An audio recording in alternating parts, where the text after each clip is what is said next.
Cold water rushed past Elira's ankles as she sprinted through the dark trees, her bare feet numb against the frozen ground, her heart pounding louder than the wind that tore through the branches above her.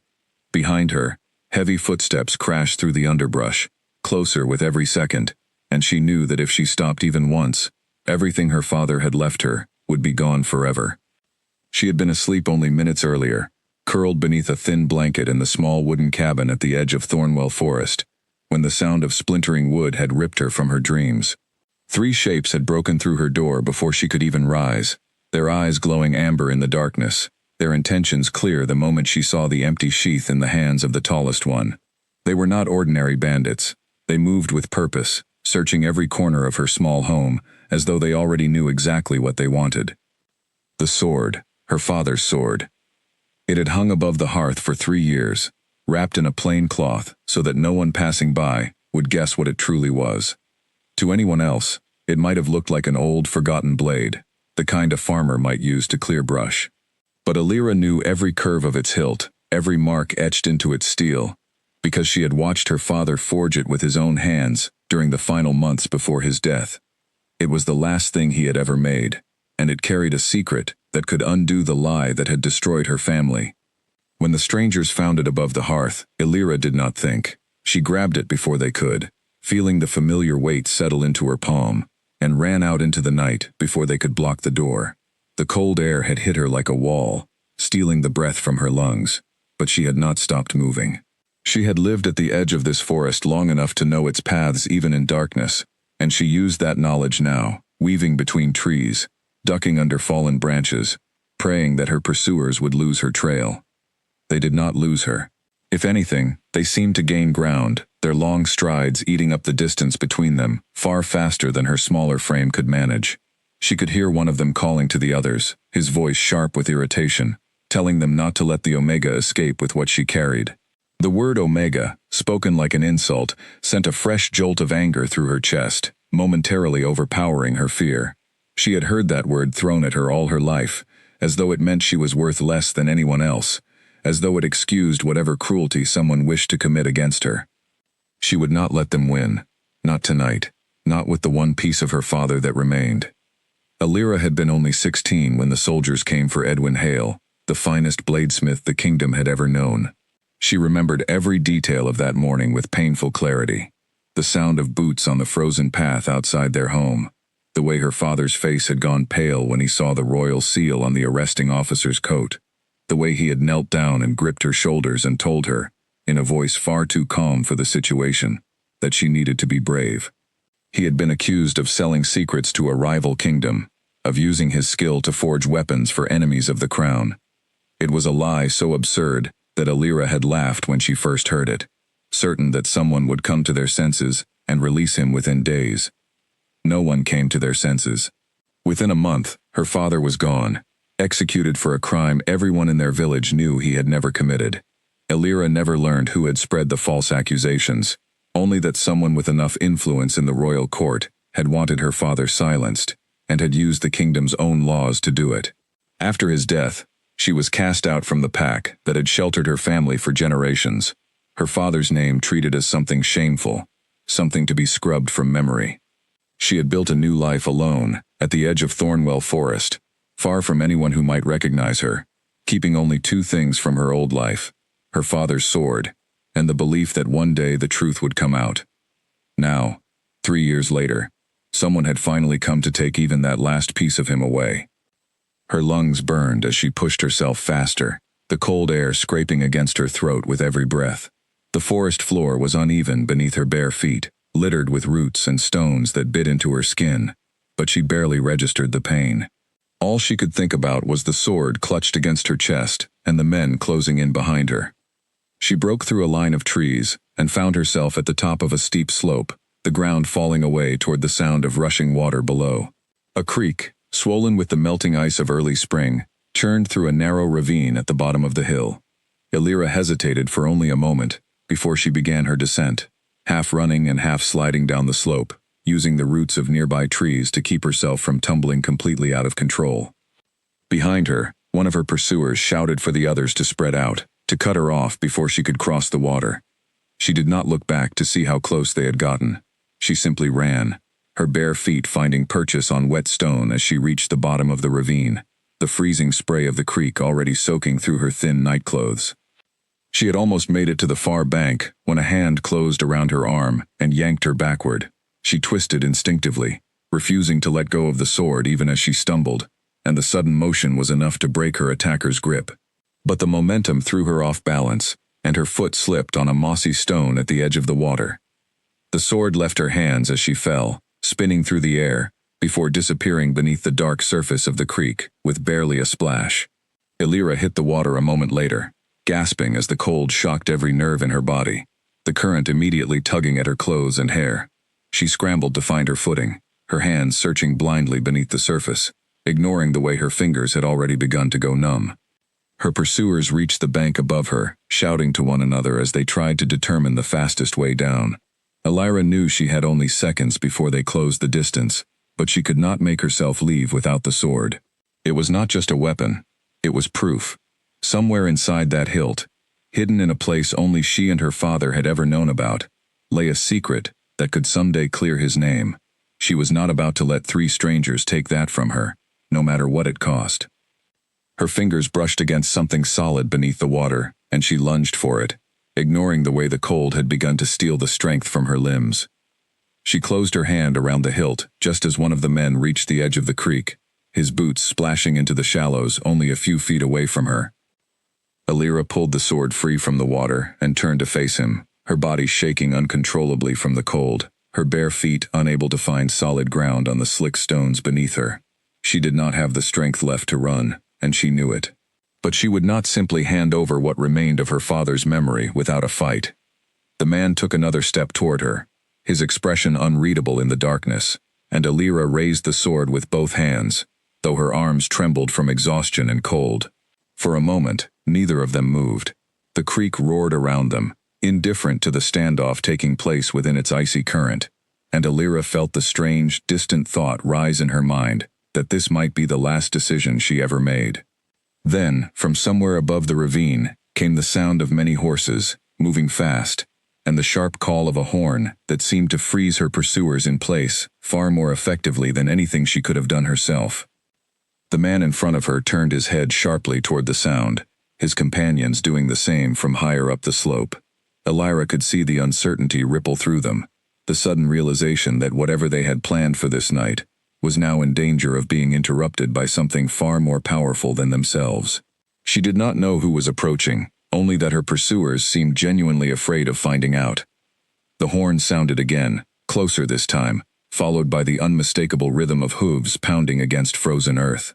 Torchlight began to flicker through the trees at the top of the ravine, and within moments, the shapes of riders appeared silhouetted against the night sky, at least a dozen of them, moving with the disciplined speed of trained soldiers rather than the disorganized scramble of common travelers. Illyra's pursuers did not wait to find out who commanded such a force. The nearest one gave her one last look, full of frustration, and something that might have been a warning, before he turned and scrambled back up the slope after his companions, vanishing into the tree line just as the first of the riders reached the top of the ravine. Illyra remained standing in the creek, sword still gripped in both hands, her body shaking so violently now that she could barely keep herself upright. She watched as the lead rider brought his horse to a stop at the edge of the slope, his dark cloak billowing around him in the wind, and even from this distance, even through the haze of cold and exhaustion clouding her mind, she could sense the sheer authority radiating from him. He sat taller than the others, his posture commanding without effort, and when he finally spoke, his voice carried down into the ravine, with a clarity that silenced everyone around him. He was asking who she was, and what had happened here. Illyra opened her mouth to answer, but no sound came out. Her teeth had begun to chatter uncontrollably, and the strength that had carried her through the forest, through the fall into the creek, through the desperate defense of her father's sword, finally began to give way beneath her. Her knees buckled, and the world tilted sideways as she felt herself falling toward the icy water once more, the sword slipping from fingers that no longer had the strength to hold it. She did not hit the water. Strong arms caught her before she could fall, lifting her out of the freezing current as though she weighed nothing at all, and the last thing Illyra registered before darkness closed in around her was the warmth radiating from the man who now held her against his chest, and the low, urgent sound of his voice ordering someone to fetch blankets immediately.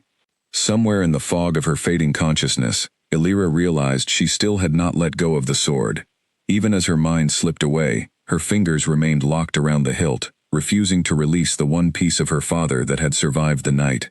Whoever had just saved her life would soon learn what she had risked everything to protect, whether she wanted them to or not. The man who carried her did not seem to be in any hurry to ask further questions in that moment. He simply held her steady against the cold, calling out orders to the riders around him with the ease of someone long accustomed to command, and began the climb back up out of the ravine, away from the icy creek and whatever danger had driven a barefoot young woman into its freezing water in the middle of the night. Illyra did not know his name yet, nor did she understand that the man now carrying her through the darkness held more power over her fate than any soldier who had come for her father 3 years earlier. All she knew, in the last fading moment before unconsciousness took her completely, was that for the first time in 3 years, she was not alone in the forest. The warmth of the fire had not yet returned to her limbs when Illyra felt herself being lowered onto something soft, and the low murmur of unfamiliar voices reached her through the haze still clouding her mind. She fought to open her eyes, her body still trembling from the lingering cold of the creek, and found herself staring up at the canvas ceiling of a large tent, firelight flickering against its walls from somewhere nearby. A woman knelt beside her, wrapping heavy furs around her shoulders with quick, practiced movements, murmuring reassurances that Illyra only half understood. She tried to sit up, her first instinct to check whether the sword had made it out of the ravine with her, and the woman gently pressed her back down, telling her that the blade was safe, resting against the trunk at the foot of the cot, exactly where she had left it in her hand before she lost consciousness. Relief flooded through Illyra so suddenly that tears threatened to gather in her eyes, though she blinked them back, unwilling to appear weak in front of strangers. She turned her head slightly and saw the sword indeed resting where the woman had said, its plain cloth wrapping, now soaked through and clinging to the shape of the blade beneath. Voices drifted toward her from just beyond the tent flap, low and serious, and Illyra recognized one of them as belonging to the man who had carried her out of the ravine. His tone held none of the casual warmth she might have expected from someone who had just rescued a stranger. Instead, it was clipped, controlled, the voice of someone accustomed to being obeyed without question. He was asking his men what they had learned about the attackers who fled into the forest, and whether any trace of their identity remained. One of the soldiers answered that the men had scattered too quickly to be tracked in the darkness, though their weapons and manner suggested they were not simple bandits looking for easy plunder. They had moved with purpose, as though searching for something specific rather than opportunistic robbery. Illyra's stomach tightened at those words, though she was not entirely surprised. She had suspected as much the moment she saw them tear through her cabin with such precision, ignoring anything of value that did not resemble a weapon. The tent flap opened, and the woman who had been tending to Illyra rose quickly, offering a respectful bow before excusing herself. Illyra turned her head toward the entrance and found herself looking directly into the eyes of the man who had pulled her from the creek. Even in the dim firelight, she could see now what she had only sensed in the darkness of the ravine, a presence that seemed to fill the entire tent without him needing to say a word. He was tall, broad-shouldered, with the kind of quiet strength that came from years of discipline rather than mere size. His dark hair was damp from the night air, and his eyes, a striking shade of gray, studied her with an intensity that made her suddenly aware of how vulnerable she must look, wrapped in borrowed furs, still shivering slightly despite the warmth of the fire. He did not introduce himself immediately. Instead, he asked her name, his voice softer now than it had been outside, though no less commanding. Illyra hesitated. Giving her true name felt like handing over a piece of herself to a stranger, especially one whose authority she still did not fully understand. But something in his gaze told her that lying outright would not serve her well, not with a man who clearly noticed everything. She settled for a compromise, offering only her first name and nothing more, watching carefully for his reaction. If he found the omission strange, he did not comment on it. Instead, he asked what had brought her, alone and barefoot, into the middle of Thornwell Forest at such an hour, running from armed men in the dead of night. She considered her answer carefully before speaking, choosing her words the way her father had once taught her to choose the angle of a blade, with purpose and precision. She told him only that strangers had broken into her home, searching for something she possessed, and that she had fled rather than allow them to take it. She did not mention her father's name, nor the sword's true significance, though she saw his gaze flicker briefly toward the wrapped blade resting near the foot of her cot. He did not press her further in that moment, though something in his expression suggested he had already noticed far more than she wished him to. He introduced himself simply as Kalen, offering no titles, though the deference with which every soldier around the camp treated him told Alira everything she needed to know about his standing. She had heard stories, of course, whispered among travelers who passed near her forest home, of a young Alpha King who ruled the northern territories with a firm but fair hand, a man known as much for his cold reputation as for his fierce protection of his people. She had never expected to find herself in his company, wrapped in his furs, owing him her life. Kalen told her that she would remain under his protection until they determined who had attacked her and why. Alira wanted to protest, to insist that she could manage on her own as she always had, but the exhaustion in her body made the words feel hollow even as she considered them. She was in no condition to return to a cabin that had likely already been ransacked, searching for a threat that clearly possessed more resources than she could face alone. She asked him, somewhat reluctantly, why a king would trouble himself with the safety of an ordinary Omega found alone in the woods. The question seemed to catch him slightly off guard, and for a brief moment, something flickered across his expression that Alira could not quite name, gone before she could study it further. He answered simply that no one deserved to be hunted through the forest in the middle of the night, regardless of who they were, and that his men had a duty to investigate any threat operating within his territory. It was a practical answer, delivered without warmth, yet Alira sensed there was more beneath the surface of his words than he was willing to admit. Before she could ask anything further, a sharp, unfamiliar sensation settled low in her chest, subtle but undeniable, like a thread pulling taut between herself and the man standing before her. She had heard of such things before, old stories about the bonds that sometimes formed between an Alpha and an Omega, but she had always dismissed them as legend, the kind of tale told to comfort lonely hearts rather than anything real. Yet the feeling now pressing against her ribs felt entirely too real to ignore. Judging by the way Kalen's expression suddenly shuddered, the way his jaw tightened almost imperceptibly before he stepped back from her cot, she suspected he had felt something similar, and liked it even less than she did. He excused himself abruptly, instructing the woman outside to see to her comfort and to ensure she rested through the night, before turning and leaving the tent without another word. Alira watched him go, her mind spinning with confusion, exhaustion, and a strange, unwelcome awareness of a man she had known for less than an hour. Whatever had just passed between them, she suspected it would complicate matters far beyond the simple question of who had attacked her in the forest. For now, though, sleep pulled at her with an insistence she could no longer resist, and as her eyes finally closed, her hand instinctively reached out toward the sword resting nearby, fingers brushing against the damp cloth, as though reassuring herself one final time that it remained safe beside her.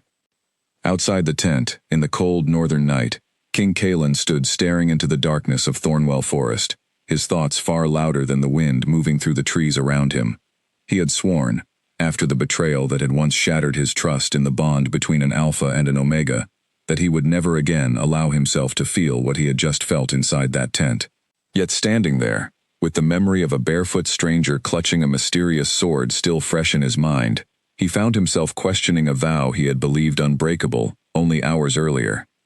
He did not yet know her full name, nor the truth behind the sword she had risked her life to protect. But he intended to find out, and something told him that the answers would change far more than he was prepared for.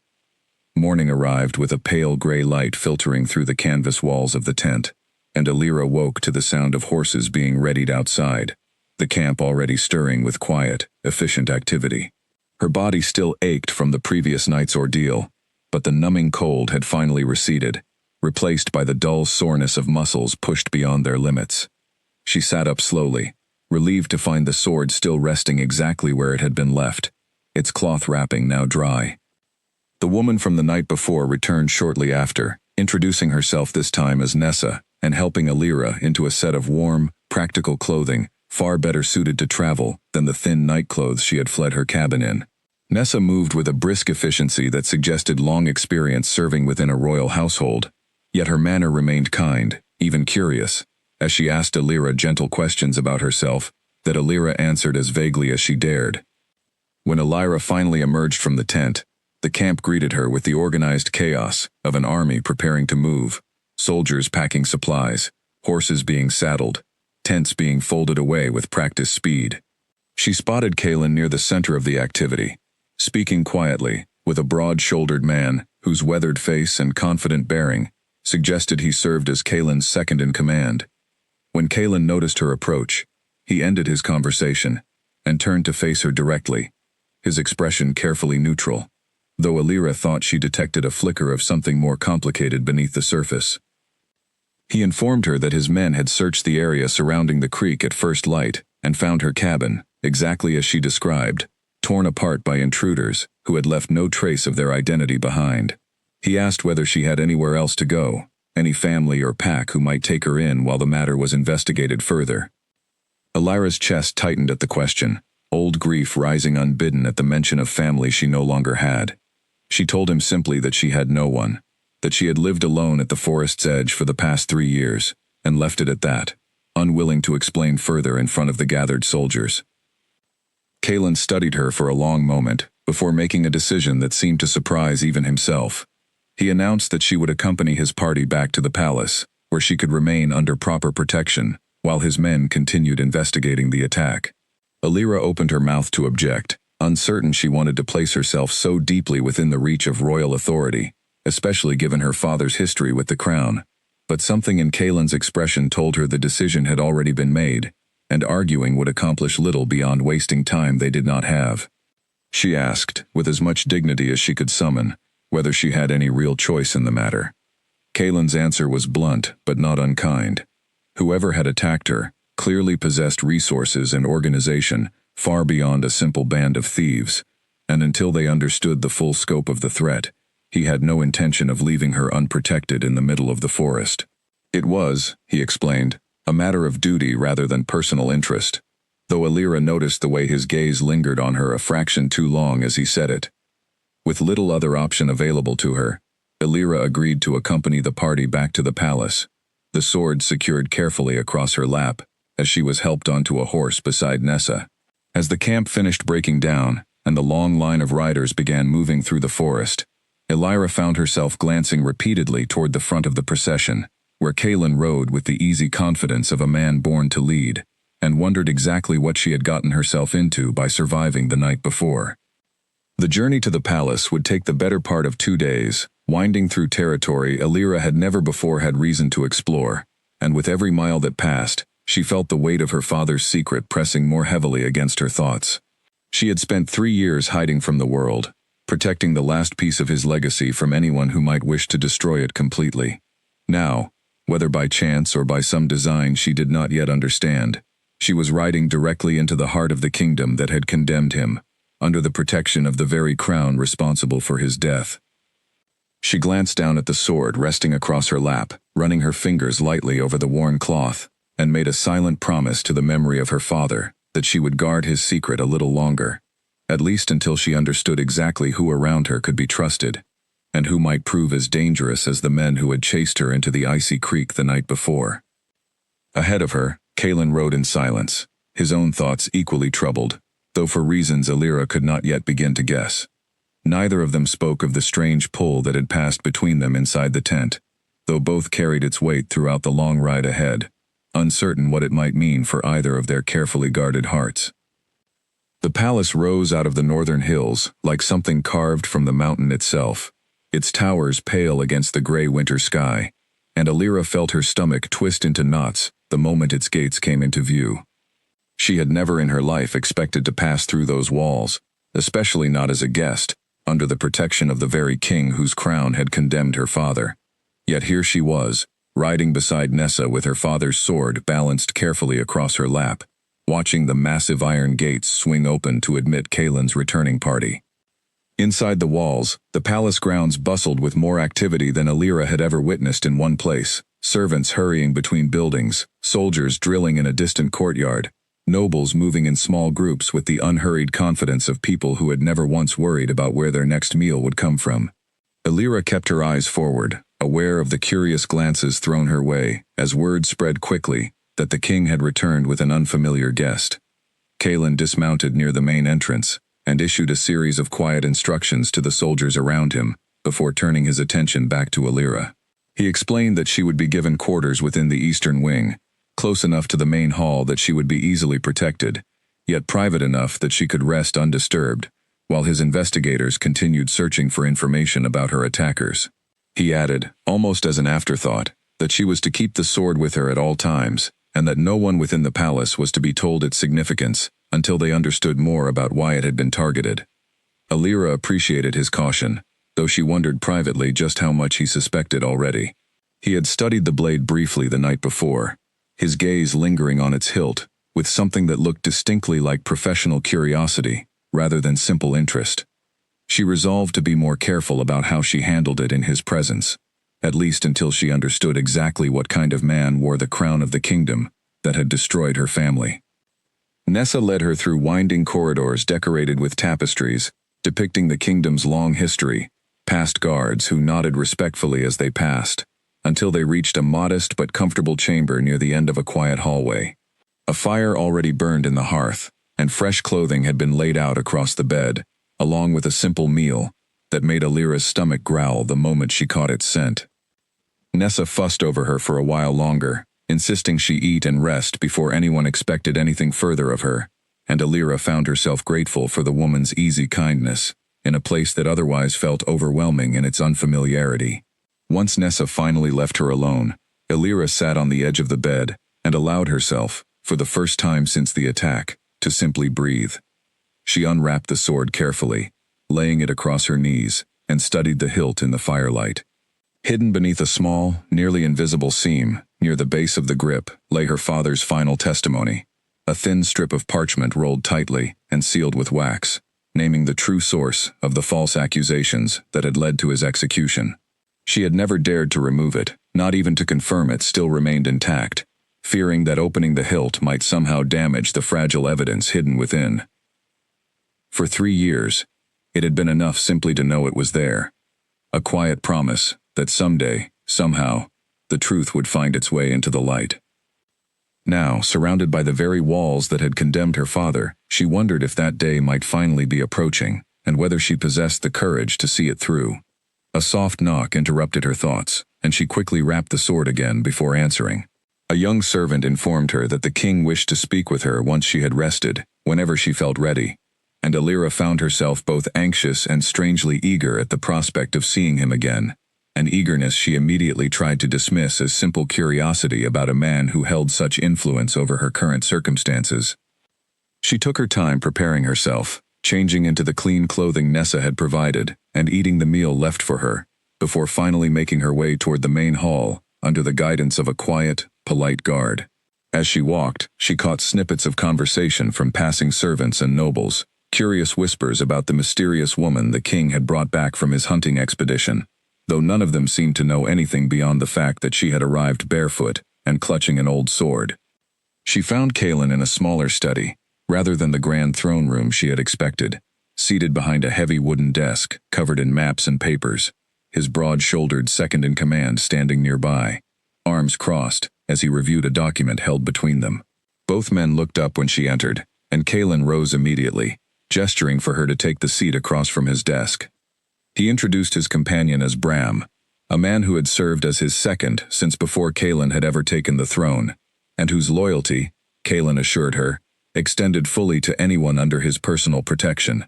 Bram offered her a respectful nod, though his sharp eyes studied her with the same careful assessment Illyra imagined he applied to any unknown factor entering his king's orbit.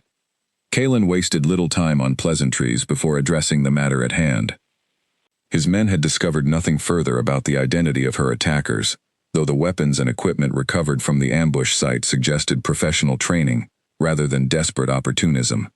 He asked her again, more directly this time, whether she had any idea who might wish to steal a simple sword badly enough to organize an armed assault against a lone woman living at the edge of the forest. Illyra hesitated, weighing the risks of revealing more of the truth, against the danger of continuing to withhold information from the one person currently offering her protection.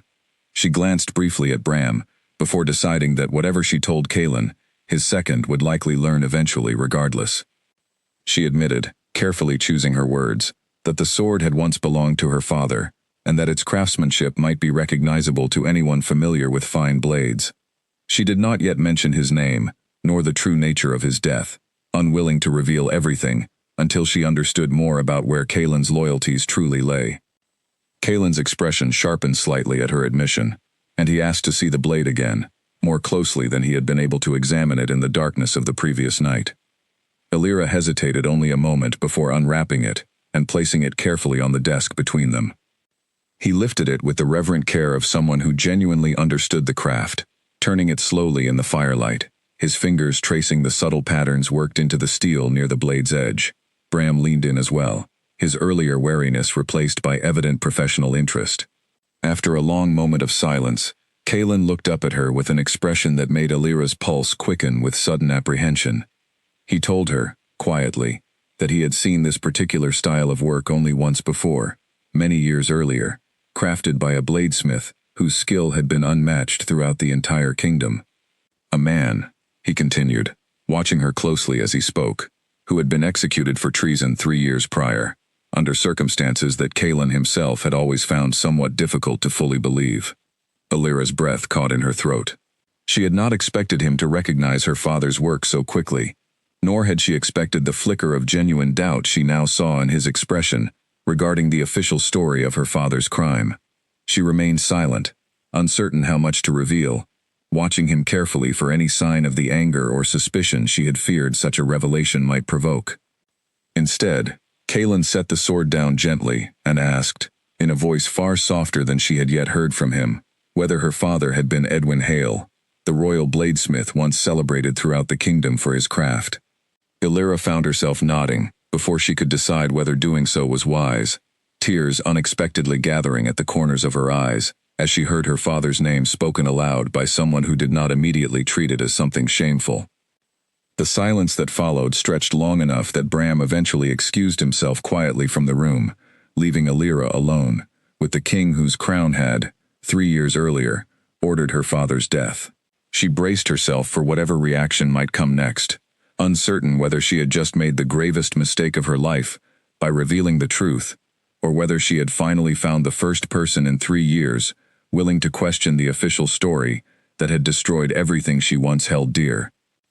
Kalen remained quiet for a long moment, his gaze fixed on the sword resting between them, before he finally spoke again, his voice carrying a weight of genuine regret that Illyra had not expected from a king. He admitted that he had been young when Edwin Hale's trial took place, newly crowned, and still finding his footing amid a court full of advisors, whose true loyalties he had not yet learned to properly judge. He had trusted the evidence presented to him at the time, evidence he now suspected, given everything he had witnessed over the past day, might not have been entirely honest. Illyra's hands trembled slightly in her lap as she listened, hardly daring to hope that the man before her might actually become an ally in uncovering the truth, rather than another obstacle standing in her way. She asked him carefully whether he believed her father had truly been innocent, and Kalen met her gaze steadily, as he answered that he intended to find out, regardless of what the truth might ultimately reveal about those he had once trusted within his own court. He told her that she would remain under his personal protection for as long as necessary, and that he would begin quietly reviewing the records from her father's trial, searching for any inconsistencies that might have gone unnoticed 3 years earlier. He cautioned her, however, that she must be careful about who else within the palace learned of her true identity, at least until they understood exactly who among his advisors might have reason to fear the truth coming to light. Illyra agreed, relief and cautious hope warring within her chest as she considered, for the first time since her father's death, that justice might not remain forever out of reach. As she rose to leave the study, Kalen's voice stopped her at the door, quieter now, almost hesitant in a way that seemed entirely foreign to the confident king she had witnessed thus far. He asked whether the strange sensation he had felt the night before, standing beside her cot in the firelight, had been hers as well, or simply a trick of exhaustion and cold. Illyra turned back to face him, her heart pounding at the unexpected vulnerability in his question, and found herself unable to deny what they both had clearly felt. She admitted quietly that she had felt it too, though she had no idea what it meant, nor whether either of them should trust something so sudden and unexplainable. Kalen nodded slowly, his expression unreadable once more, before telling her simply that he needed time to understand it himself, given everything else now weighing on his mind. Illyra accepted this without argument, grateful that he had not dismissed the connection outright, and left the study with far more to consider than she had carried into it. Behind her, Kalen remained seated at his desk long after she had gone, staring at the sword still resting before him, his thoughts a tangled mixture of guilt over a possible injustice committed under his own rule, and an unfamiliar warmth he had sworn, years earlier, never to allow himself to feel again. A shattering crash from the corridor outside pulled Illyra from her sleep, and she bolted upright in bed, heart hammering, before realizing it was only a servant who had dropped a tray of dishes near her door, apologizing profusely to whoever had scolded her for the noise. Illyra let out a slow breath, willing her racing pulse to calm, though the tension of the past several days had left her jumping at every unexpected sound throughout the palace. 2 weeks had passed since her arrival, and life within the eastern wing had settled into a routine that felt both strange and increasingly comfortable. Nessa visited daily, bringing news of palace gossip alongside meals and fresh clothing, and slowly, carefully, Illyra had begun to piece together a picture of the court she now found herself living within. Not everyone within the palace walls welcomed her presence. She had noticed the way certain nobles regarded her during the rare occasions she was permitted to walk the gardens, their eyes lingering on her bare feet, which she still preferred despite Nessa's gentle insistence on proper footwear, and their whispered comments, carrying just enough volume to ensure she overheard them. A common woman, they called her, an omega, with no proper standing, entirely unworthy of whatever attention the king had chosen to bestow upon her. Illyra had grown used to such judgment long before arriving at the palace, and their scorn bothered her far less than they likely intended. More troubling was the attention of Lord Corvin, one of Kalen's senior advisors, a man whose polished manners and easy smile did little to disguise the calculating way his gaze followed her whenever their paths crossed. He had approached her twice already since her arrival, each time under the guise of polite curiosity about her circumstances, asking careful questions about where she had lived, what had brought her to the king's attention, and whether she had any family remaining who might vouch for her story. Illyra had answered him as vaguely as she had answered everyone else, though something about his persistent interest left an uneasy feeling settled deep in her stomach. She mentioned her unease to Kalen during one of their now regular evening conversations, held ostensibly to discuss the progress of his investigation into her father's case, though both of them had begun to look forward to the meetings, for reasons that extended well beyond simple business. Kalen's expression darkened at the mention of Corvin's questions, and he admitted, somewhat reluctantly, that the advisor had served on the council responsible for reviewing the evidence against her father 3 years earlier. This revelation settled uneasily between them. Kalen assured her that he had found nothing yet directly implicating Corvin in any wrongdoing, but he promised to proceed more carefully now that he understood the man's history with the case. He had already begun quietly reviewing the original trial records, comparing testimonies and evidence with a critical eye he admitted he should have applied 3 years earlier, though the process moved slowly, given how carefully he needed to conceal his true purpose from anyone who might wish to interfere. Their conversations, meant originally to focus solely on uncovering the truth behind her father's execution, had gradually expanded to include far more personal territory as the days passed.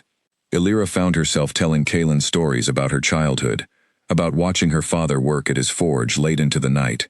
about the quiet, contented life she had built for herself at the edge of Thornwell Forest, despite the isolation her exile had forced upon her. In turn, Kalen spoke, haltingly at first, about the betrayal that had shaped his deep distrust of bonds between an alpha and an omega, a betrothal shattered years earlier by a woman who had used his affection to further her own family's political ambitions, rather than out of any genuine feeling for him. Illyra had listened to that particular story with a quiet, aching sympathy, understanding now why he had reacted with such wariness to the connection they had both felt on the night they met. She did not push him to explain further, nor did she pretend that the pull between them had lessened in the weeks since, though neither of them had yet acknowledged it, as anything beyond an inconvenient complication neither had asked for. One evening, as autumn gave way fully to the deep chill of early winter, Kalen invited her to walk with him through the palace gardens after their usual conversation had concluded, claiming he needed fresh air after hours spent reviewing tedious documents. Illyra agreed readily, grateful for the chance to feel open sky above her, rather than the confining walls of her chamber, and they walked together in comfortable silence beneath the bare branches of the garden's ancient trees. It was during this walk that Kalen finally shared what his investigation had uncovered thus far. The testimony that had originally condemned her father, he explained quietly, had come almost entirely from a single source, an anonymous informant whose identity had never been recorded in the official trial documents, an irregularity that should have raised serious concern at the time, but had somehow gone unquestioned by the council reviewing the case. Furthermore, he had discovered that the physical evidence supposedly proving her father had forged weapons for enemy kingdoms had since gone missing from the royal archives entirely, its absence explained away in a brief, dismissive note claiming it had been destroyed following the trial's conclusion, a practice Kalen confirmed was highly unusual for evidence in cases involving treason against the crown. Illyra absorbed this information with a mixture of vindication and fresh anger, the confirmation that her father's trial had been deeply flawed, doing little to ease the pain of having lost him regardless. She asked Kalen directly whether he believed enough evidence now existed to formally reopen the case, and he admitted that while his suspicions had grown considerably, he still lacked the concrete proof necessary to challenge a conviction publicly, especially one that implicated members of his own council in potential wrongdoing. It was then that Illyra made the decision that had been weighing on her since the moment she first arrived at the palace. She told Kalen, her voice steady despite the vulnerability of the admission, that the sword he had recognized as her father's final work contained more than simple craftsmanship. Hidden within its hilt lay a testimony her father had recorded before his death, sealed away and entrusted to her in the final visit she had been permitted before his execution, naming the true source of the accusations against him. Kalen stopped walking entirely, turning to face her fully beneath the bare branches of the garden, his expression a mixture of surprise and something that looked remarkably like hope. He asked whether she had ever opened the hilt to confirm the testimony remained intact, and Illyra admitted she had not, too afraid over the years that attempting to access it might somehow damage the fragile evidence contained within, especially without proper tools or guidance on how her father had constructed the hidden compartment. Kalen offered, carefully, that his personal bladesmith possessed the skill and knowledge necessary to open such a compartment without risking damage to whatever lay hidden inside, though he assured her the decision remained entirely hers to make. Illyra considered the offer for a long moment, weighing 3 years of careful protection against the possibility of finally uncovering the truth that could restore her father's honor. She agreed, finally, that the time had come to learn what her father's final message truly contained, though she insisted on being present when the hilt was opened, unwilling to let the sword out of her sight even for the sake of expert craftsmanship. Kalen agreed readily to her condition, and they made plans to visit his bladesmith the following morning, before either of their courage could waver. As they continued their walk back toward the palace, the cold night air settling comfortably between them, Illyra felt the weight of the secret she had carried for 3 years begin, at long last, to lift slightly from her shoulders. Whatever the testimony revealed, she was no longer facing the truth alone, and for the first time since her father's death, that realization brought her genuine comfort rather than fear. Neither of them noticed, as they walked, the figure watching quietly from a shadowed archway near the garden's edge, nor did they realize how much of their conversation had carried on the still night air to ears that had no business overhearing it. Lord Corvin remained motionless in the darkness, long after the king and his mysterious guest had disappeared back into the palace, his expression carefully composed, despite the alarm now racing through his thoughts, already calculating what steps he needed to take before morning arrived, to prevent whatever secret that sword contained from ever seeing the light of day. Shouting erupted outside Illyra's chamber door before the sun had fully risen, and she was on her feet instantly, pulling a cloak over her shoulders, as heavy footsteps approached with unmistakable urgency. Before she could reach the door herself, it swung open to reveal 2 palace guards, their expressions grim, flanked by a third figure standing slightly behind them whose polished boots and folded hands Illyra recognized immediately as belonging to Lord Corvin. The lead guard informed her, his voice formal and clipped, that she was to come with them immediately, by order of the council, on suspicion of conspiring against the crown.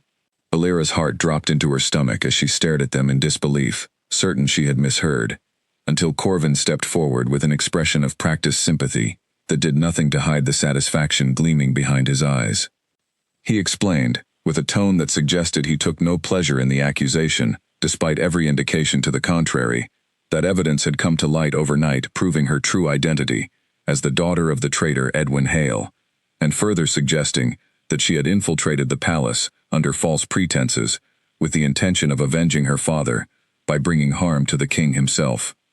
Illyra's protests died in her throat as one of the guards produced a folded document bearing what appeared to be her own handwriting, detailing a plot she had never once considered, let alone written down.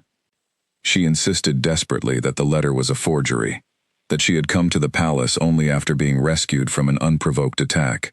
that she held no intention of harming Kaelin, and had in fact been working with him directly to uncover the truth behind her father's original conviction. Her words seemed to fall on deaf ears, the guards exchanging uncertain glances with one another, before ultimately deferring to Corvin's authority as senior advisor to proceed with her arrest regardless of her objections. As they escorted her from her chamber, Illyra caught sight of Nessa standing frozen at the end of the corridor, her hands pressed to her mouth in shock, and beyond her, a small crowd of curious servants and nobles, already gathering to witness the unfolding scandal. Word of her arrest would spread through the palace within hours, she realized with dawning horror, twisting whatever fragile trust she had built with Kaelin into something that looked suspiciously like exactly the kind of betrayal he had once described to her in the garden. She demanded to see Kaelin directly, insisting that he alone could confirm the truth of her circumstances, but Corvin informed her smoothly that the king had already been made aware of the situation and had authorized her detainment pending further investigation. Something in the certainty of his tone made Illyra's stomach twist with a fresh wave of dread, wondering exactly how thoroughly Corvin had managed to poison the situation before she even had the chance to defend herself. She was led not toward the grand halls of justice she might have expected, but down a narrow staircase toward the palace's lower levels, where the air grew colder, and the stone walls closed in more tightly around her with every step. The cell they placed her in was small, but not entirely inhospitable, containing a narrow cot and a single high window that let in a thin sliver of gray morning light. The guards left without further explanation, locking the heavy door behind them, and Illyra sank onto the cot, her mind racing through every possible way this disaster might unfold. Hours passed with agonizing slowness. Illyra replayed every conversation she had shared with Kaelin since her arrival, searching for any moment where she might have given him reason to doubt her, any sign that his trust in her had been more fragile than she believed. She thought of the vulnerable admissions they had exchanged in the garden only the night before, the hope that had bloomed between them at the possibility of finally uncovering justice for her father, and wondered bitterly whether all of it had simply evaporated the moment Corvin presented his fabricated evidence. When Kaelin finally appeared outside her cell late in the afternoon, his expression told her everything she needed to know before he spoke a single word. Whatever warmth had grown between them over the past weeks had been replaced by a cold, guarded distance that reminded her painfully of the man she had first met beside the icy creek, distrustful and unwilling to let anyone close enough to hurt him again. He asked her directly, his voice carefully controlled, why she had lied to him about her intentions from the very beginning, why she had allowed him to believe in her innocence while apparently plotting against him the entire time. Illyra rose from the cot and approached the bars separating them, desperation clear in her voice, as she insisted that the letter was fabricated, that she had never once considered harming him, that everything she had told him about wanting justice for her father had been the complete and honest truth. Kaelin's jaw tightened, and for a moment, Illyra thought she saw a flicker of doubt cross his features, some part of him wanting desperately to believe her. But then his expression hardened once more, and he told her, quietly, that he could not afford to trust his own judgment on this matter, not when so much evidence now pointed toward her deception, and not when his advisors were already demanding swift action to protect the crown from further threat. She pleaded with him to at least examine the letter more closely, to compare the handwriting against anything genuine of hers that might exist, to consider who truly benefited from seeing her imprisoned and discredited before her father's testimony could ever be revealed. Kaelin's expression flickered again at the mention of the hidden testimony, and for a moment, Illyra thought she had finally found the argument that might break through his newly rebuilt walls. But before he could respond, Corvin's voice interrupted from the top of the staircase, informing the king that the council had convened and awaited his presence immediately to discuss the appropriate punishment for treason against the crown. Kaelin's gaze lingered on Illyra for one final, agonizing moment, something unreadable passing behind his eyes, before he turned and followed Corvin's voice back up the stairs without another word, leaving Illyra alone once more in the gathering darkness of her cell. She sank back onto the narrow cot, tears finally slipping free now that no one remained to witness her despair. She had come so close, closer than she ever imagined possible, to finally clearing her father's name and building something real with a man she had genuinely begun to trust, only to watch it all crumble apart within the span of a single morning because of a forged letter and an advisor determined to protect whatever secret truly lay behind her father's execution. As the thin sliver of light through her window faded into the deep blue of evening, Illyra forced herself to think clearly, rather than surrender entirely to despair. Her father's testimony still remained hidden safely within the sword, wherever that sword currently rested within the palace walls. If she could somehow get word to someone she trusted, someone willing to help her prove the truth before Corvin's council decided her fate, there might yet be a chance to salvage everything she had risked so much to protect. Her only hope now rested with Nessa, and whether the woman's earlier kindness extended far enough to risk her own safety by helping a prisoner accused of treason against the crown she served.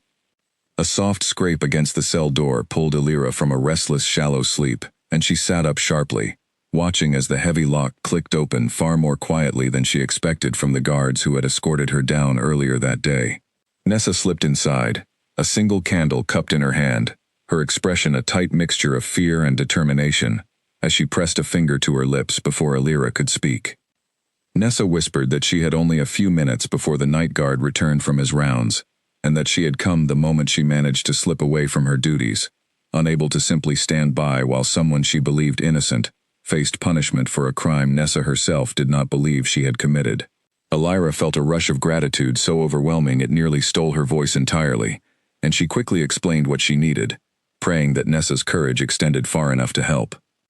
She told Nessa about the hidden testimony sealed within the hilt of her father's sword, and begged her to find some way of getting word to Bram, the one man within the palace whose loyalty to Kaelin Illyra believed ran deep enough to demand a proper investigation, rather than accepting Corvin's fabricated evidence at face value. Nessa listened carefully, nodding along despite the evident danger such a task would place her in, and promised to do everything within her power before slipping back out of the cell just as quietly as she had entered.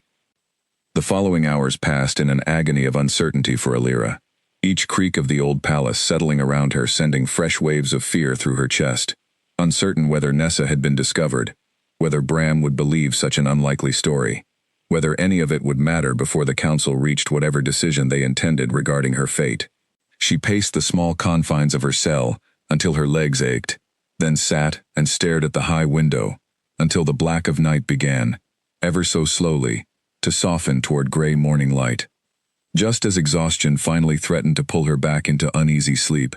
the sound of multiple footsteps echoed down the staircase, far heavier and more numerous than the quiet visit Nessa had paid her hours earlier. Illyra rose to her feet, bracing herself for whatever news awaited her, and found herself facing not the guards who had originally imprisoned her, but Bram himself, his expression grim and purposeful, flanked by two soldiers she did not recognize. Bram informed her without preamble that Nessa had come to him in the early hours of the morning, and that after hearing her story, he had taken it upon himself to personally examine the letter used to justify Illyra's arrest, comparing it against several genuine samples of writing recovered from her cabin during the initial investigation into the attack against her. The forgery, he admitted, had been skillfully done, but not skillfully enough to withstand careful scrutiny from someone who knew precisely what irregularities to search for. Hope flared painfully in Illyra's chest as Bram continued, explaining that he had brought this evidence directly to Kaelin overnight, alongside a full account of everything Nessa had overheard regarding the hidden testimony within the sword. Kaelin, according to Bram, had spent the remaining hours of the night reviewing everything with fresh eyes, his earlier doubt giving way rapidly to a fury Bram admitted he had rarely witnessed from his king, in all their years serving together. Bram unlocked the cell door and gestured for Alira to follow, explaining that Kaelin had called for an immediate gathering of the full council, and that he wanted her present when the truth of her father's original conviction, along with the truth of the recent forgery against her, was finally laid bare before everyone who had contributed to both injustices. Alira followed Bram up through the palace with her heart pounding, uncertain what exactly awaited her in the council chamber, but grateful beyond words that Nessa's courage and Bram's diligence had bought her the chance to see this through, rather than facing judgment based entirely on lies. As they walked, Bram informed her quietly that the sword itself had already been retrieved from the chamber where it had been stored, and that Kaelin's personal bladesmith stood ready to open the hidden compartment the moment she gave her permission. The council chamber, when they finally reached it, buzzed with a tension so thick that Alira could practically feel it pressing against her skin the moment she stepped through the doors. Nobles and advisors lined the long table running down the center of the room, their expressions ranging from curious to openly hostile, and at the head of the table stood Kaelin himself, his posture rigid with barely contained anger, his gaze sweeping the room until it settled on Alira with an expression that held far more relief and apology than she had dared to hope for. Lord Corvin stood near the far end of the table, his earlier composure noticeably strained, his eyes darting toward the door as though calculating whether an early exit might still be possible. Kaelin addressed the room directly, his voice carrying the full authority of his position, as he explained that new evidence had come to light overnight, proving the letter used to justify Alira's arrest had been forged, and that he intended to determine, before this council concluded, exactly who bore responsibility for both this recent deception and the far older injustice that had led to the execution of an innocent man 3 years earlier. He turned to Alira and asked, formally, whether she consented to have the hidden compartment within her father's sword opened before the full council, so that whatever testimony lay within could finally be heard by everyone with the power to act upon it. Alira nodded firmly, her voice steady despite the weight of the moment, and gave her full consent without hesitation. The bladesmith, an elderly man with careful, steady hands, approached the table where the sword had been laid, and began working at the hidden seam, near the base of the hilt, with the delicate precision of someone who understood exactly how much rested on his skill in this moment. The entire chamber fell silent as he worked, the only sound the faint scrape of tools against metal, until finally, with a soft click, the compartment sprang open, revealing a tightly rolled strip of parchment sealed with her father's personal wax mark, exactly as she remembered.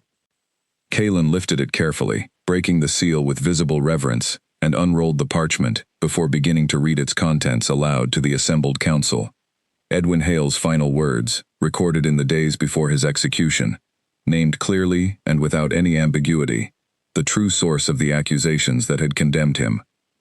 Lord Corvin himself, who had approached Edwin months before his arrest, demanding he forge illegal weapons intended for sale to enemies across the border, and who, upon Edwin's firm refusal, had fabricated evidence of treason to ensure his silence permanently, all in exchange for a substantial sum from foreign buyers, desperate for weapons the kingdom's own smiths would never willingly provide. A wave of shocked murmurs swept through the chamber as Kaelin finished reading, every eye in the room turning toward Corvin, whose composed mask had finally shattered entirely, revealing the panic now driving his next decision. Before anyone could react, Corvin lunged toward the nearest exit, shoving aside a startled guard, in his desperate bid to escape the consequences of a crime now laid bare before the entire council. Chaos erupted through the council chamber as Corvin shoved his way past startled guards and disappeared through a side corridor, and Kaelin wasted no time issuing sharp commands for the doors to be sealed and every available soldier to join the pursuit. Alira felt her pulse racing as she watched the room descend into controlled urgency, soldiers moving with practiced efficiency, despite the sudden disruption to what had moments earlier been a formal gathering of the kingdom's most powerful figures. Bram moved quickly to organize the search, dispatching men to cover every exit from the palace grounds, while Kaelin himself insisted on joining the pursuit personally, unwilling to let the man responsible for both her father's death and her own recent imprisonment escape justice after everything it had taken to expose him. Alira, refusing to be left behind, while the truth she had fought so hard to protect hung in such immediate danger, insisted on accompanying them, and Kaelin, after a brief moment of visible hesitation, agreed, rather than waste precious time arguing against her determination. Reports soon reached them that Corvin had been spotted fleeing on horseback toward the northern gate, taking with him not only his own guilt, but, disturbingly, a young stable hand he had grabbed as a hostage to slow anyone attempting to stop his escape. Kaelin's expression darkened further at this news, his jaw tightening with barely restrained fury, though he remained focused enough to coordinate the pursuit with careful precision, rather than reckless haste that might endanger the innocent boy caught in Corvin's desperate scheme. The chase led them out through the northern gate and into the surrounding countryside, the same rugged terrain Illyra had once fled through barefoot in the dead of night, though this time she rode alongside Kaelin and his soldiers rather than running alone from unknown attackers. The irony of the situation was not lost on her as the pursuit wound closer and closer toward the very ravine where their story had first begun, the icy creek that had nearly claimed both her life and her father's final testimony, now serving as the backdrop for the confrontation that would finally bring his true killer to justice.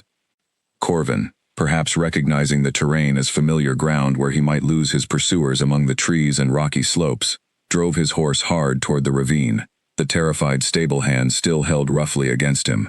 Kaelin pushed his own mount faster, closing the distance with a determination that spoke to far more than simple duty, and Illyra followed close behind, her heart pounding with a mixture of fear and fierce resolve that she would see this through to its conclusion, no matter what it demanded of her. They reached the top of the ravine just as Corvin's horse stumbled on the icy slope leading down toward the creek, the sudden loss of footing throwing both rider and hostage from the saddle. The stable hand rolled clear, scrambling quickly toward the safety of a nearby soldier, but Corvin recovered his footing with surprising speed, drawing a blade from his belt as he backed toward the edge of the rushing water, his earlier composure completely abandoned in favor of desperate, cornered aggression. Kaelin dismounted immediately, drawing his own sword as he approached the ravine's edge, his voice carrying clearly across the frozen landscape as he commanded Corvin to surrender and face the judgment of the very crown he had betrayed. Corvin's response was a bitter, humorless laugh, his eyes darting between the soldiers now surrounding the ravine, clearly searching for any remaining avenue of escape and finding none. Illyra dismounted as well, and one of the soldiers nearby offered her a blade without hesitation, seeming to understand instinctively that she deserved the chance to stand alongside Kaelin in this final confrontation after everything Corvin's actions had cost her. She accepted the weapon, its weight far less familiar in her hands than her father's own sword, but steady enough to give her the confidence she needed as she moved to stand beside Kaelin at the ravine's edge. Corvin, seeing himself now thoroughly surrounded with no remaining hope of escape, made one final, desperate lunge toward Kaelin, clearly hoping that eliminating the king might somehow throw the pursuing soldiers into enough confusion to allow his escape. Kaelin met the attack with practiced ease, deflecting the strike and forcing Corvin backward toward the very edge of the icy creek that had witnessed the beginning of this entire ordeal. The confrontation ended swiftly, Kaelin's superior skill and years of discipline proving far more than Corvin's desperate, untrained aggression could overcome. Within moments, Corvin found himself disarmed and pinned against the frozen bank of the creek, his earlier bravado completely collapsed into resigned defeat as soldiers moved forward to secure him properly for the journey back to the palace, where a full trial would finally deliver the justice her father had been denied 3 years earlier. As the soldiers led Corvin away, Illyra felt the tension that had gripped her entire body since the chase began finally begin to release, replaced by an overwhelming exhaustion that made her knees suddenly unsteady beneath her. She looked down at the icy water rushing past, the same creek where she had once fought so desperately to keep her father's sword from falling into the wrong hands, and felt a strange, quiet sense of closure settle over the scene, as though the ravine itself had finally been allowed to complete the story it began weeks earlier. Her legs gave way before she could stop them, the accumulated strain of imprisonment, fear, and the desperate chase finally overwhelming her remaining strength. She felt herself falling, the world tilting sideways much as it had on that first freezing night, but once again, strong arms caught her before she could hit the ground, lifting her securely against a broad chest that had become far more familiar to her than she ever expected when they first met beside this very creek. Kaelin carried her away from the ravine's edge, his expression a mixture of relief and lingering worry as he called for his soldiers to prepare the fastest possible return to the palace, where proper rest and care awaited her. Illyra, too exhausted to protest even if she had wanted to, allowed herself simply to rest against him, listening to the steady, reassuring rhythm of his heartbeat as he carried her toward his waiting horse. She murmured, half-conscious, that this made twice now that he had carried her away from this creek, and Kaelin's low, quiet laugh rumbled beneath her ear, the first genuine sound of relief she had heard from him since her arrest the previous morning. He told her softly that he intended to make certain there would never be a need for a third time, that whatever dangers still lay ahead, she would never again face them without him standing directly beside her. As they rode back toward the palace beneath the pale winter sun, Illyra allowed herself, finally, to believe that the long shadow of her father's death might at last be lifting, replaced by the promise of justice finally served, and by a bond with the man now carrying her safely home, that neither of them intended to deny any longer. Trumpets sounded across the palace courtyard as the entire kingdom gathered beneath a clear winter sky, and Illyra stood at the top of the great stone steps, her bare feet resting against cold marble, warmed only slightly by the crowd of well-wishers filling the courtyard below. 3 weeks had passed since Corvin's capture at the Icy Creek, and in that time, the full trial that followed had confirmed everything her father's hidden testimony had revealed, restoring his name and legacy before the entire kingdom, in a formal ceremony that had left few dry eyes among those who remembered the injustice of his original execution. Corvin himself had confessed fully, once faced with the overwhelming evidence against him, admitting not only to fabricating the treason charges against Edwin Hale, but also to orchestrating the recent attack against Illyra, having learned through his old connections that she still possessed the sword containing her father's damning testimony, and having sent men to retrieve and destroy it before she could ever bring the truth to light. His punishment, delivered swiftly by a council no longer under his corrupting influence, ensured he would never again threaten anyone with his particular brand of ambition and betrayal.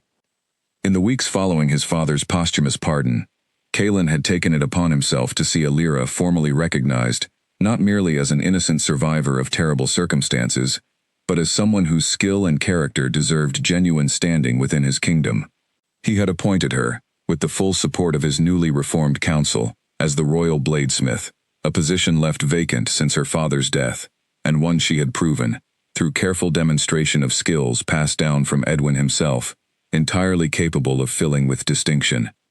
But today's ceremony marked an occasion far more personal than any professional appointment. Illyra glanced down at herself, dressed in fine winter clothing that Nessa had helped select for the occasion, though she had firmly insisted, despite considerable protest from the palace's more traditional attendants, on leaving her feet bare beneath the elegant fabric of her gown.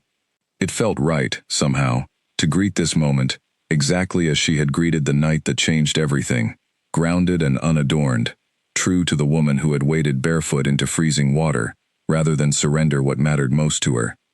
Kaelin appeared at the base of the steps, dressed in formal royal attire that could not entirely disguise the warmth in his expression as he looked up toward her, and the assembled crowd fell into respectful silence as he began the walk upward to meet her. Illyra felt her heart swell with a happiness she had once believed impossible to reclaim after everything her family had suffered, watching the man who had once carried her from the depths of a freezing creek now approach her with the clear intention of asking her to remain by his side for the rest of both their lives. He reached her at the top of the steps and knelt, not as a king before his people, but simply as a man before the woman, who had reshaped everything he once believed about trust and connection. He spoke clearly enough for the gathered crowd to hear, though his words felt entirely private in the way they were delivered, meant for her alone despite the audience surrounding them both. He told her that he had spent years building walls around his heart after his earlier betrayal, certain that no bond between an Alpha and an Omega could ever prove trustworthy again, and that meeting her beside that icy creek had shattered every one of those careful defenses within a single freezing night. He admitted that his doubt during her imprisonment remained his deepest regret, a moment where fear had nearly cost him the very trust she had worked so hard to earn, and he promised, with a sincerity that left no room for doubt, that he would spend the rest of his life ensuring she never again had cause to question where his loyalty truly belonged. He asked her, simply and without pretense, whether she would agree to become his mate, not merely his queen, but the true partner of his heart, standing beside him through whatever challenges their future together might bring. Illyra, tears finally slipping free despite her best efforts to remain composed before the watching crowd, answered without hesitation, her voice carrying clearly across the silent courtyard, as she accepted everything he offered, and more. The crowd erupted into joyous celebration as Kaelin rose and drew her into an embrace that spoke of everything neither of them had dared hope for when they first crossed paths beneath the frozen branches of Thornwell Forest. Nearby, Nessa wept openly with happiness, while Bram offered a rare, genuine smile at the sight of his king, finally finding the peace he had long deserved. The mating ceremony itself took place later that same afternoon, held in the same gardens where Kaelin and Illyra had first begun to trust one another during their quiet evening walks, the bare winter branches now decorated with delicate winter flowers, specially cultivated for the occasion. Illyra walked toward Kaelin across a path scattered with pale blossoms, her feet bare against the cold stone exactly as she had chosen, her father's sword displayed prominently on a place of honor near the ceremonial altar, its presence a quiet tribute to the man whose sacrifice and courage had ultimately led his daughter toward the life and love she now claimed as her own. As the ceremony concluded, and the bond between them was formally sealed before their gathered kingdom, Illyra felt the same subtle pull she had first noticed on that freezing night beside the creek, no longer strange or unwelcome, but settled comfortably into place, as though it had always belonged exactly where it now rested. Kaelin drew her close, his forehead resting gently against hers, and murmured that he intended to spend every remaining day of his life grateful that a barefoot woman had once waded into an icy creek, rather than surrender what mattered most, and that fate had seen fit to place him nearby, when she needed someone to carry her the rest of the way to safety. Illyra smiled against him, thinking of her father, of the long years of exile and grief that had finally given way to justice and belonging, and of the sword that had brought them together in the first place, now resting safely, where it would forever remain a symbol, not of loss, but of truth finally restored, and love unexpectedly found, in the coldest depths of winter.